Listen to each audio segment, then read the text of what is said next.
Welcome to the Optimal Bio podcast. At Optimal Bio, we don't just balance your hormones, we balance your whole body. Our conversations range from nutrition to medicine with an emphasis on wellness tips to support your health journey. If you like what you hear, find us on the web at optimalbio.com and follow the podcast so you don't miss an episode.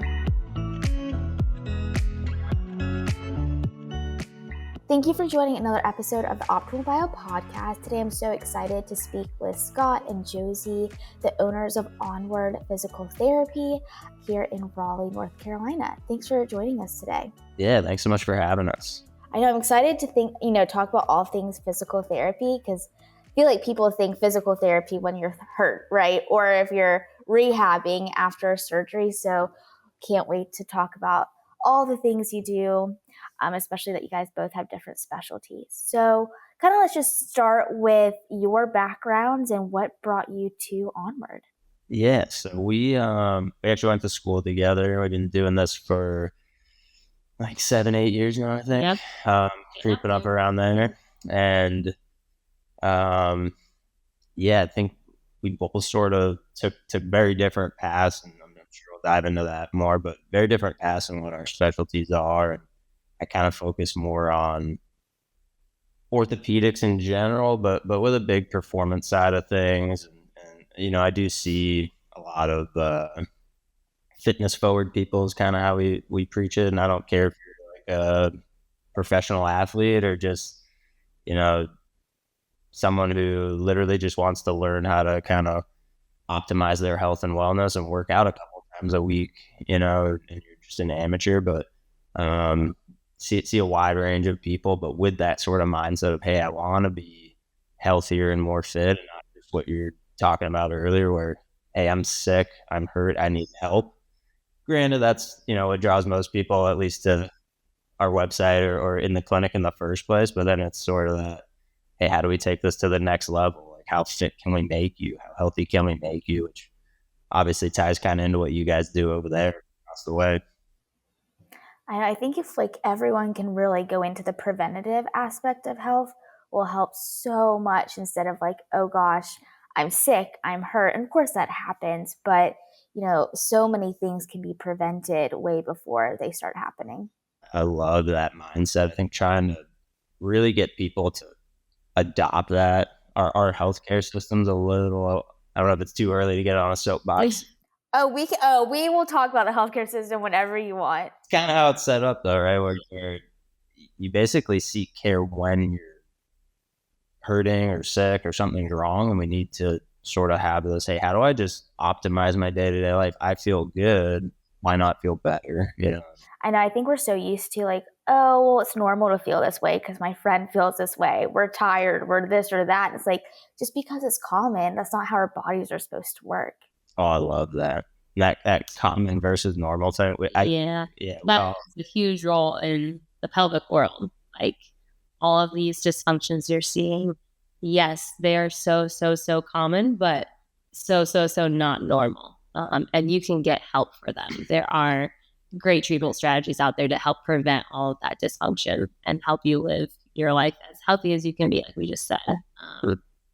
Maximize your function for daily life. And what do you specialize in? Yes, so I am our pelvic health specialist, and I also have a background in pediatrics. So I kind of love combining those two in that postpartum time, get a little bit time to spend with baby and also help mom recover and get back to that active, healthy lifestyle, but also just see the general population as well.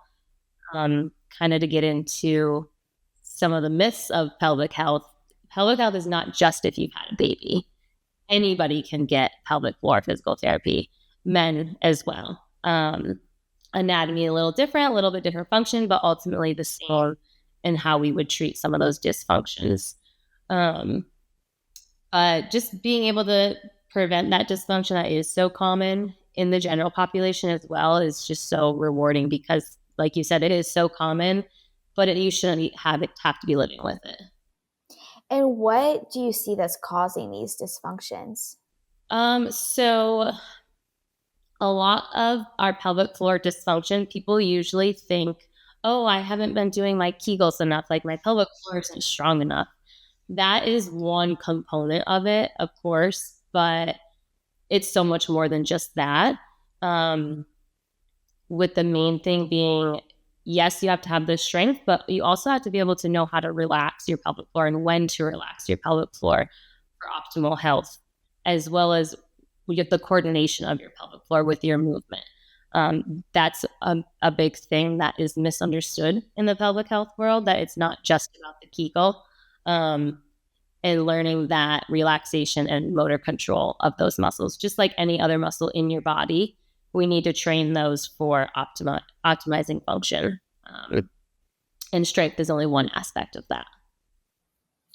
And, kind of we mentioned like postpartum pregnancy, pediatrics. So walk me through, like, do you see them when they're pregnant, after? What does that look like? Yeah, so I love to get people in during pregnancy, especially if they're having any dysfunction.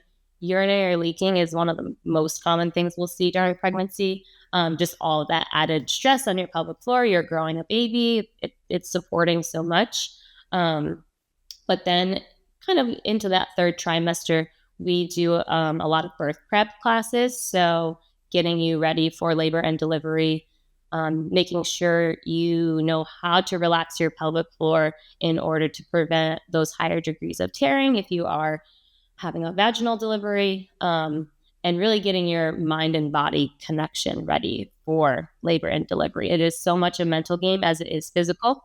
So just talking through all those different aspects to get you the most ready that you feel, so that when you are in the moment, you're not panicking and freaking out, like, we've been over how to do this, here's what to expect, and all of that. And then especially that postpartum time. A lot of docs will not see you until 6 weeks. Here at Onward, we really encourage a 2-week follow-up visit, because that early postpartum recovery time period, you can get going on some of those kind of deep core muscles, building back that coordination of your pelvic floor, bringing that awareness back to those abdominals that were just stretched out for 9 months. So getting that early rehab in at a 2-week visit, rather than you waiting a month and a half until you start doing anything again, is really important. And then through that whole postpartum period, just working with your timeline on getting you back to whatever it is you may want to get back to. So what do you do with the babies? So a wide array of things, but early on, especially, just screening for things like torticollis, plagiocephaly. The big thing with pediatrics is making sure they're moving symmetrically. Any asymmetries in movement is what we want to try to treat early on. But then I'll also see things like Down syndrome, muscular dystrophy, CP, diagnosis like that, all ages, just optimizing their function as well and helping them lead a healthy lifestyle and be as active as they can. They're kids, they should be active. So keeping them moving and grooving. And the things that you said in the beginning with, what if babies aren't treated and they don't come and see you? Like, what can happen as a result of that when they're 3, 4, or 5? If it's just the general kind of gross motor delay and they're not hitting their milestones on time, you can kind of see that trickle effect if they're never catching up to those skills. And later on, just keeping up with peers is a huge thing. When they start being school age and trying to hang out at the playground, maybe they're falling a lot. Just keeping up with their age matched peers is the biggest thing. And being able to do what all the other kids are doing and being a typical kid. Which makes a huge impact. And then, Scott, how would you, I know you don't do pelvic floor therapy. So, how would you describe your approach to patient care? Yeah, so I kind of go back to that one, the fitness forward aspect. And some of that is kind of what Onward preaches, but also a little bit of maybe kind of trying to revamp the system a little bit, right? Like we were saying earlier, how kind of set up for this really weird sickness model of care. And it sounds weird to me, but it's kind of all people know. So taking this fitness forward aspect of, hey, we want to, yes, get you out of pain and optimize function, but how do we push that? How do we make sure you're not just out of pain, but you're actually hitting your goals? And how do we zoom out to, hey, I don't just want my shoulder to hurt. I want to be able to like pick up my kid and throw a ball with him and do these more broader life goals kind of thing to them. Help them achieve that. And then the other big thing with that, same thing, kind of, hey, how do we change the system, is this really individualized, detailed care. It's kind of this idea, I say it almost every day, where I don't treat disc herniation or a meniscus tear or a labral repair. Yes, I'm seeing that on the table and it does matter to me, but I'm trying to treat Tyler or Josie or Scott or whoever, right? Like, it's a person, and I might see 3 different disc herniations tomorrow and they all look different. Like, why would I treat them the same? Not only do they look different and present different pain wise, but those are real people with different goals. And like, honestly, that's what it's all about. Like, their goals become my goals, and it's kind of what makes it fun. Like, you get to dive into this person's life and what they actually want to be doing, not just, hey, I hurt. That's great, and that's usually step one for people. Again, that's kind of why people call you, but down the road, it's, hey, how do we take this to the next level? And that's where us not having, super rushed appointments or seeing 3, 4, 5 people at one time, and we get the time to actually do this with everybody. Hey, tell me what's up, tell me your goals. I'm going to ask you almost too many annoying questions just so I can like paint a picture of who you are. And then when you come back, it's like, okay, we have all these markers now that we can reassess and dive into and kind of get into the nitty gritty of, hey, are we spinning our wheels? Are we making good progress like we want to be? And what are like some of the services that you guys do at Onward that's part of the physical therapy? Because I when I came to you guys and, saw your services, I didn't really know much about physical therapy either, right? So from the dry needling to just like the overall like consultation you discussed, you have like a mini gym in the, at your office. That's kind of our other thing, is we're trying to be very holistic and comprehensive, right? Like, I kind of think the days of having to drive to 4 different providers across town every week is kind of dead. And I work with a lot of different providers who are not PTs, and I think they're amazing, great. I'm not trying to take from them at all, but I think you're missing the ball a little bit if you're going to PT over here, your massage therapist there, your chiro on the other side of town, your trainer over in this place, 2 different gyms. It's like, hey, how do we optimize this and give you a little bit of this more holistic, comprehensive, again, individualized care? So we do anything from massage, cupping, dry needling, spinal manipulation, which is like an adjustment, like what chiros are more familiarized with, or more thought of as the general public would think what they do. Exercise programming, performance breakdown.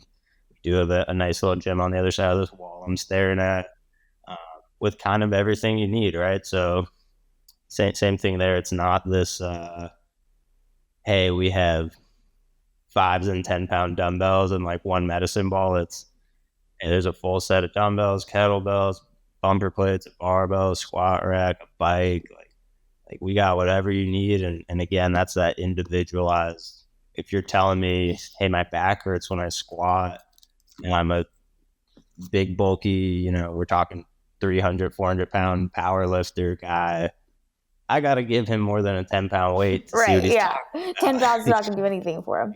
Exactly. Yeah, he's going to kind of look at me and give me the like, okay, like what are we doing here? So again, being able to tailor to people and kind of provide, just meet that person where they are. It's the competition powerlifter guy who I have to, film him actually squatting and break it down on an app form and talk over it. And then it's also the, hey, mom of two who saw Josie for something and then just starts talking about maybe seeing me for like chronic repetitive headaches, and same thing. I meet her at her level the same way that I meet the power lifter, it's kind of this more comprehensive, hey, granted, she could lift the barbell too, I'm sure, not to take away from her, but what are the, top symptoms or pain points that you guys see every day? Like, why are people coming? Like you mentioned, headaches. Yeah. And mine's definitely more broad than Josie's. I'm not that good enough for you. But I see a lot of headaches and general spine-related care, so neck, low back, super popular. See a lot of shoulders and hips as well. Then you mix in kind of, again, orthopedics, just sort of head to toe, but, I'll see some hands, feet, wrists, hey, I sprained my ankle. I would say spine care for sure. Neck and low back pain are always huge. Headaches have been big. And then like knees and shoulder, hip type stuff, just larger joints. I think especially when you're talking, again, these people who are pushing their health and wellness, like those are the things that come up, I don't get a ton of the like, jam my pinky on this, like that type of stuff people just do really well with, but pretty broad. And then again, it usually relates back to what's this person's activity. If they're doing a ton of big overhead lifting and stuff, I'm gonna see that person's neck and shoulder. If they're like big heavy deadlifter guy, like maybe we're seeing some back or knee pain, that type of stuff. It usually kind of matches the person. I'll jump in the pelvic world with, that could be any sort of pelvic pain people are experiencing. The big hitters that we get are pain with penetration. So that could be sex, with gynecology exams, inserting a tampon, any sort of pain with that we can treat, as well as just some general low back and hip pain as well, kind of overlapping with what Scott does. But everything's kind of interconnected down there. One thing could influence another. So like Scott said, really using that individualized approach. Okay, where's this pain stemming from and how can we help put that fire out and get rid of it? But some other symptoms that we see other than pain are some of the more common ones: leaking. That could be you're leaking with a sneeze or you're leaking with that 300-pound deadlift. Taking that individualized approach and really breaking down when are you getting that leaking and how can we prevent that. We'll get prolapse or heaviness. Typically comes after some sort of pregnancy, birth. It doesn't have to at all, but that is the typical time we'll see that. Things like urinary urgency and frequency, which is that sudden, ooh, I have to go to the bathroom and I have to go to the bathroom right now, out of nowhere sensation. We can do some bladder retraining and mind-body connection with that to treat that. And then our menopause population is another huge area that we can have a huge impact on pelvic function. We know that when our hormones change, our pelvic function will decrease or we'll get more dysfunction in that area. So we actually promote hormone replacement therapy as a discussion with our clients if they are in the menopause window, because there is some good research coming out on the benefits of that, and one in preventative measures too, but also as a treatment strategy during those dysfunctions. Yeah, that's what you guys know this every day and we see it, but one, I don't think people realize like the number one reason why women go to nursing homes is urinary incontinence. And then two, with say like menopause, you think of hot flashes, night sweats, but it's like, what is actually happening to your body? And like the lower half of your body without hormones literally starts falling apart, which then impacts how your internal body's working, external, but it's not talked about enough. But I am glad that I feel like each year hormones are being talked about more, menopause talking about more, because what is actually happening to your body.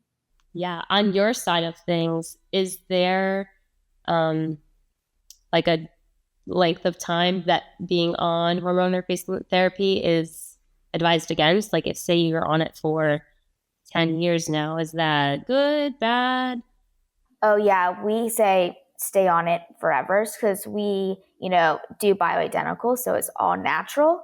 But yeah, because as we age, say specifically menopause, it's a lack of hormones that's causing these, issues. So like a diabetic, we give you insulin. Why would we not give you back your hormones? Especially, with the symptoms that we see, hot flashes, night sweats, fatigue, but really keeping your body healthy, your heart, your bones, your pelvic floor, your brain. So yeah, I always joke, but I'm being serious. Like I'm never going through menopause. Like once my FSH starts rising, I'll have a load, I'll get some estrogen, because I'm already on testosterone. But yeah, we say, because back to healthcare, right? We're in it for, yes, we want you to feel better from your day-to-day symptoms, but we want preventative. We always say our job is to keep you out of other doctors' offices, to keep you healthy, to keep your bones healthy. So we say, you need your hormones. It's the foundation of your health. Yes. Love that. Huge role in the pelvic floor. So yes. And, doing back to like pregnancy and postpartum, when they're pregnant, when do they usually start seeing you like to prep for birth? I would say by that third trimester, for sure. Earlier if giving symptoms, but definitely at the start of that third trimester to get them ready for that labor and delivery preparation. That's awesome. Yeah, I've just thinking about that. I'm like, I want the full team, all the prep, like give me all of it. It's amazing the women who will come in for those visits and they will say, oh my gosh, I didn't know this. Nobody has told me this information.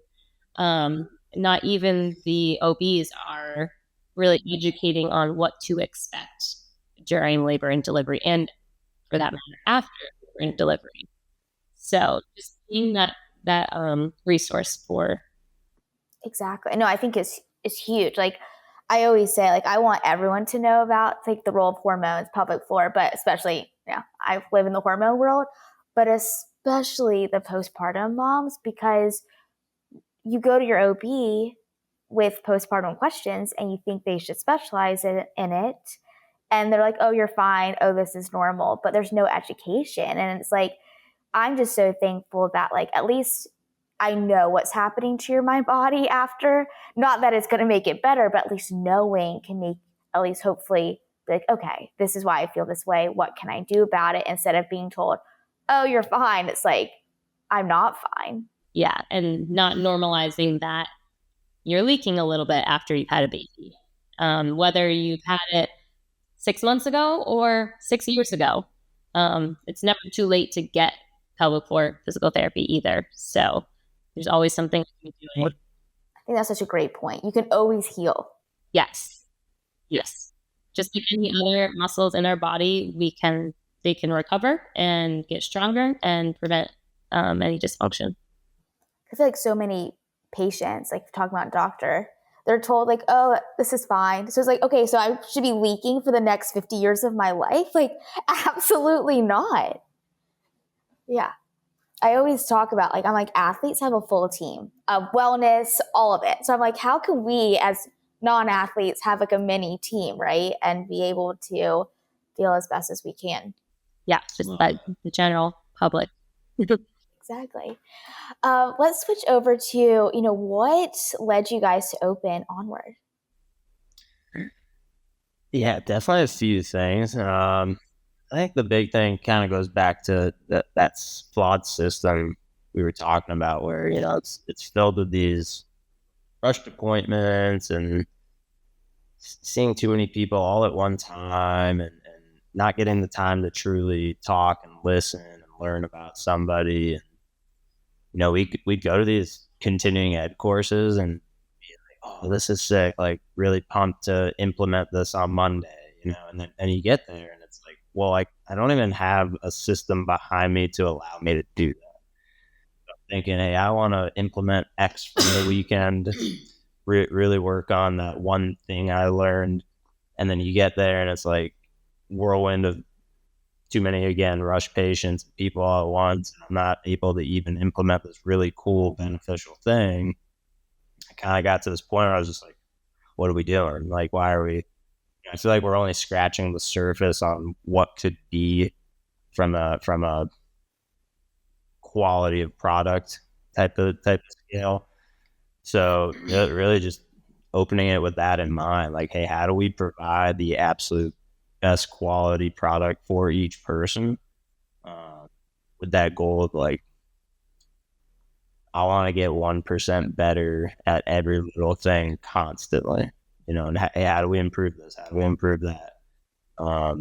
So kind of that, hey, we were just stuck in a weird flawed system for too long when it got to the point where like something's wrong. Like, why is this not different?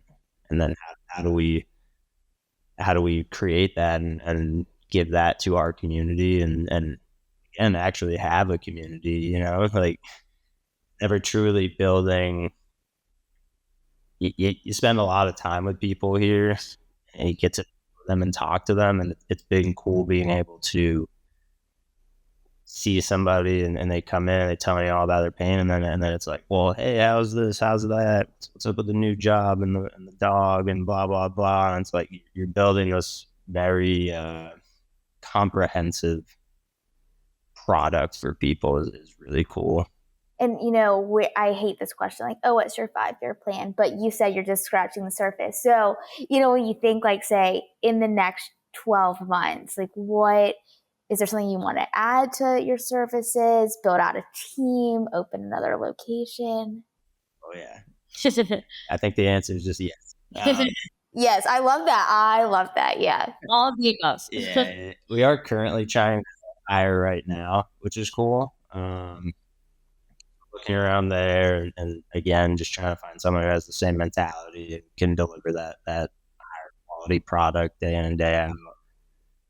So trying to hire here, and then I do think after that point, we would start probably looking at location 2 around town and scouring the map of, hey, where do we go next? Kind of similar to how you guys expanded, but definitely on a more local inside of Raleigh scale off the start is, hey, what we're right in the heart of downtown, and I come back seen it, but sort of where do we branch out on the map from there to hit another part of the city? And I think Raleigh has a few good options. I haven't done a detailed kind of breakdown analysis of the map just yet, but I have thought about it. When you guys are thinking back on, opening Onward, what are the memories or thoughts that come to your head of, it's like, this is why we did it? I feel like it's just been so rewarding. Like, we were in this space when it was concrete slab. We had some obviously big help along the way, but we did also put a lot of work into it ourselves. And that's just really rewarding to be able to see that turn into helping the community now. And all the clients that get to walk in the door and appreciate it. Yeah, I think of like current new people who have found us, and also old patients who maybe followed us for prior areas, and kind of comparing the two. Like, it's cool having these people who have seen me with a different product and came over and like, oh my God, this is so cool. Congrats. Like, so cool to see the space and what you're doing. And this is amazing. And that's just, I try not to make it about me. Like, it's about that person, but that is really good to hear and cool. But then flip side, you get someone who's never met you before, and this is the only product they know, and they're still having this mood of like, dude, this is different. This is really cool. Like, thank you. The email I read before signing off or signing on to this, again, it's not about me ever, but she was just very genuinely thankful, feeling better. I appreciate you on the sign off. And I'm like, hey, it's so easy to get caught in, it's like running a business. It's really easy to get caught up in, oh my God, what's today in this meeting and the podcast, and person coming in, I got to sign off for in a minute here, and like, go. And then you just take a let me take a deep breath and realize like, hey, that's what it's all about. Like you're helping this person truly affect their life. And that's really cool when you kind of zoom out and say, hey, like we're doing a good job at the end of the day. I think it makes a huge difference. Like you said, like running a business is wild. So like if you don't know your why and don't believe in your why, then it might run you over. But exactly, like believing in what we do and talking about in the beginning, the healthcare system, like if we want to change it, like seeing each patient is how we can change that conversation to a bigger scale. Yeah. Very grounding when you can see that. That's why I think sometimes people think I'm crazy. Like, I'm like, oh, hormones could help with this or that. I'm like, I don't care if you come to Optimal Bio, but like, I just want you to know there's another option out there for you to like feel better. Super cool. And you guys do the same thing. Yeah. Well, I could talk to both of you forever. I know. I feel like we just blazed the surface of everything there, but I love it. Well, thank you. Thank you so much. This has been a production of Optimal Bio. Optimal Bio is CEO Tyler Brannon, Medical Director Greg Brannon, podcast host Tyler Brannon, production assistance by Core Media, Beth Gravencourt, Administrator, Kevin Duthu, Executive Producer. The podcast can be found on our website, optimalbio.com, on Apple Podcasts and Spotify. Our theme song is Sunwave by Paradiso, provided by Epidemic Sound.